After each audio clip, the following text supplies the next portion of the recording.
சிவன் கோவிலில் ரொம்ப சிவன் பக்தர் இந்த உலகத்தில் நிறைய பேர் இருக்காங்க இல்லைங்களா? உட்கார்ந்தா சிவா, எந்திரிச்சா சிவபெருமானே, தூங்கும்போது சிவனே என்னை காப்பாற்று பரமசிவா, இப்படியெல்லாம் வேண்டிக்கிறாங்க இல்லைங்களா?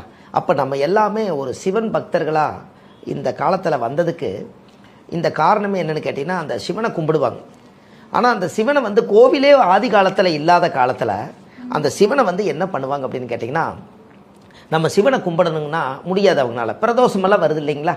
இந்த பிறருடைய தோஷத்தை நீக்கிறது தான் பிரதோஷம்.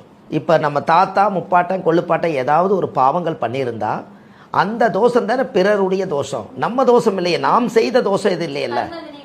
ஆமாங்க, இதுதான் இந்த பிரதோஷம். அப்போ இந்த பிரதோஷங்கிறது என்னென்னா, சிவனுக்கு சந்தன காப்பு போட்டு நந்திக்கு சந்தன காப்பு போட்டு அன்னைக்கு பிரதோஷத்தை அன்னைக்கு போய் ஒரு தேங்காய் பழம் பூ மாலை கல்கண்டு வாங்கி அர்ச்சனை பண்ணி சாமி கும்பிட்டா அவங்களுக்கு வந்து 3-4 தலைமுறையிலிருந்து வரக்கூடிய அந்த சாபம் வந்து நிவர்த்தி ஆகலாம்.